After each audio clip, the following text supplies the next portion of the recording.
कोई बंदरों को पूज रहा है, कोई गौ भक्त है, कोई हाथियों को पूज रहा है, कोई झाड़ों को पूज रहा है। इस संस्कृति को तुम मुझसे बचाने को कह रहे हो? इसमें बचाने योग्य क्या है? इस कूड़ा करकट को बचाने की बात कर रहे हो? और तुम कहते हो कि आप पश्चिमी सभ्यता का इतना ज्यादा समर्थन और भारतीय संस्कृति का मैं ज्यादा विरोध क्यों करते हैं? इसलिए कि भारत से मुझे प्रेम। मैं चाहता हूं कि ये भी दुनिया में अपना स्थान पाए, सम्मानपूर्वक अपना स्थान पाए, और ये विज्ञान के बिना नहीं हो सकता है। भारत को विज्ञान सीखना होगा, पश्चिम को अध्यात्म सीखना होगा, तब इस सारी मनुष्यता एक संतुलन पर आएगी।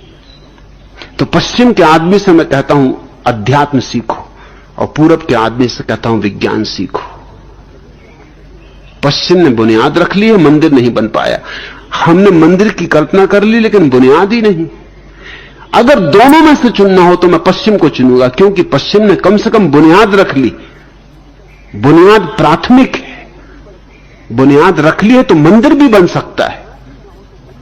लेकिन बुनियाद ही ना हो तो मंदिर कैसे बनेगा? लाख कल्पनाएं करते रहो, सपने संजोते रहो, कुछ भी ना होगा। इस देश में बन नहीं सका मंदिर, कल्पना ही रही हमारे। क्या बन पाया है? कोई एक बुद्ध पैदा हो जाए, एक महावीर पैदा हो जाए करोड़ों करोड़ों लोगों में, इसको तुम कुछ बनाओ कहते हो? इसको तुम धार्मिक संस्कृति कहते हो? आदमी मर रहा है, सड़ रहा है, दुर्बल है, बीमार है, रुग्ण है।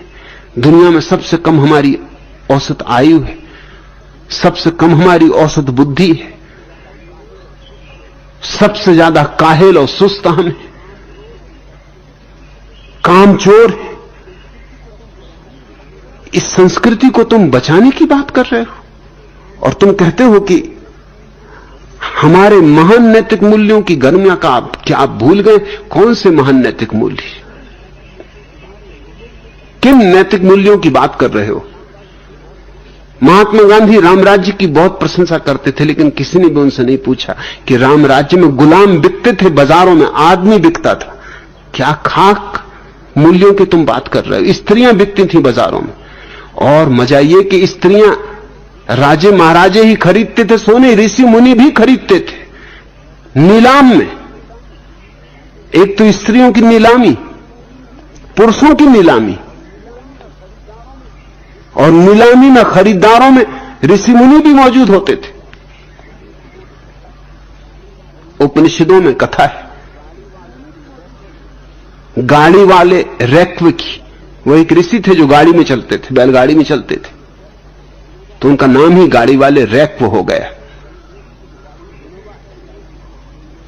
विनोबा कई जगह उनका उल्लेख किए, लेकिन अधूरा और बेईमानी भरा। उल्लेख किया है उन्होंने कि उस समय का सम्राट अपने अंतिम जीवन के क्षणों में रैक्व ऋषि के पास, उसके चरणों में बहुत धन लेके आया, रथों में धन भर के लाया, असरफियां, हीरे जवाहरात ढेर लगा दिए उसने रैक्व के चरणों में। चरण छू के उसने कहा कि प्रभु मुझे ब्रह्म ज्ञान दे। रैक्व ने कहा, अरे शूद्र, तू सोचता है कि धन से तू मुझे खरीद लेगा? ले जा अपना धन।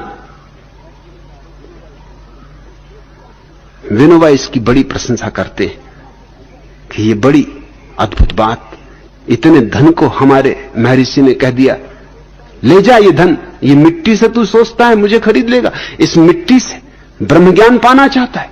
अरे शूद्र।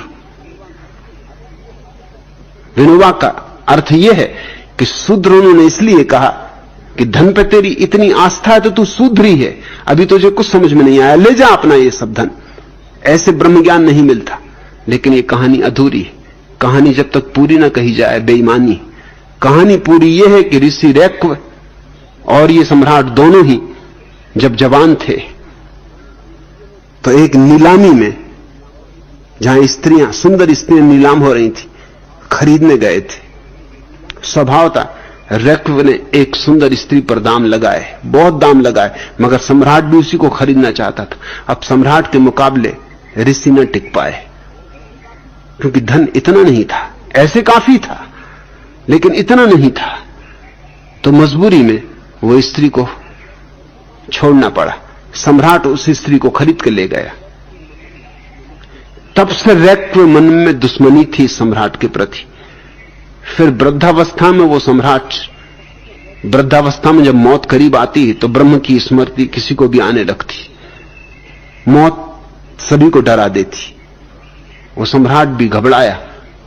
उसने पूछा कि मैं किससे ज्ञान लेने जाऊं? रैक्व का बड़ा नाम था, तो रैक्व के पास ज्ञान लेने गया। तो रैक्व ने कहा, अरे शूद्र, हटा, ले जा अपने इस धन को, तू चाहता है इस तरह ब्रह्म ज्ञान मिल जाएगा। सम्राट ने अपने वजीरों से पूछा, मैं क्या करूं? वजीरों ने कहा, शायद आप भूल गए, वो जो स्त्री आपने खरीदी थी, आप उसी स्त्री को ले जाएं। इसलिए वो नाराज है। सम्राट फिर स्त्री को लेके गया। तब रैक्व बहुत प्रसन्न हुए और उन्होंने कहा, बस बैठ, अब ब्रह्म ज्ञान ले। ये पूरी कहानी। विनोबा की बेईमानी देखते हो? कहानी का इतना छोटा टुकड़ा चुन लिया कि उसका अर्थ ही बदल जाए। ये पूरी कहानी। कौन से नैतिक मूल्य? किसको तुम नैतिक मूल्य कहते हो? ऋषियों की पत्नियां होती थी, एक नहीं अनेक। और ये ऋषियों की बात, साधारण आदमी की तो बात छोड़ दो। और पत्नियों के साथ साथ वधुएं होती थी। अब तो वधुओं का अर्थ बदल गया है, वो वैदिक अर्थ नहीं है। अब तो हम वधु कहते हैं पत्नी को, वर और वधु। मगर पुराना अर्थ, वैदिक अर्थ बड़ा और था। वधु नंबर 2 की पत्नी का नाम था। पत्नी तो होती थी, वो जायज पत्नी थी, उससे विवाह हुआ था। और वधु कहते थे उसको जिसको खरीदा था। उससे तुम पत्नी का संबंध रख सकते थे, लेकिन वो जायज पत्नी नहीं थी। उसके बेटों को तुम्हारी संपत्ति पे कोई अधिकार नहीं होता, कानूनी अधिकार नहीं होता। वो रखेल थी, उसको वधु कहते थे। तो ऋषियों के पास अनेक पत्नियां होती थी और उससे भी ज्यादा रखेलें, वधुएं होती थी। और तुम नैतिक मूल्यों की बात कर रहे हो? कृष्ण के पास 16,000 स्त्रियां थी और तुम नैतिक मूल्यों की बात कर रहे हो। और ये स्त्रियां सब उनकी विवाहित नहीं थी, चुराई गई थी।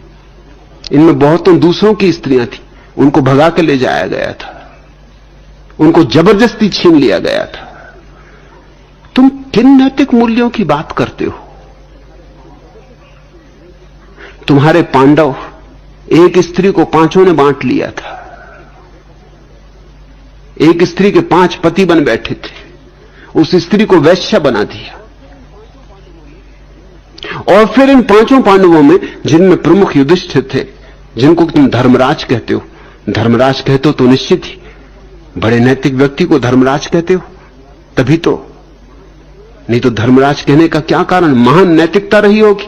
और नैतिकता देख तो जुआरी, और जुआरी भी ऐसे कि सब धन भी हार गए और पत्नी को भी दांव पे लगा दिया। आज कोई पत्नी को दांव पे लगा के तो देखे, जेल खाने में सड़ेगा। और फिर भी धर्मराज धर्मराज ही रहे। और वहां महान गुरु द्रोण उपस्थित थे और महान आध्यात्मिक पुरुष, बड़े ज्ञानी भीष्म उपस्थित थे, वो भी चुपचाप बैठे रहे। और इसकी बहुत चर्चा की जाती। अभी मुझे एक पत्र लिखा गया, किसी ने पत्र लिखा है कि माया त्यागी को नग्न करके रास्तों पर घुमाया गया।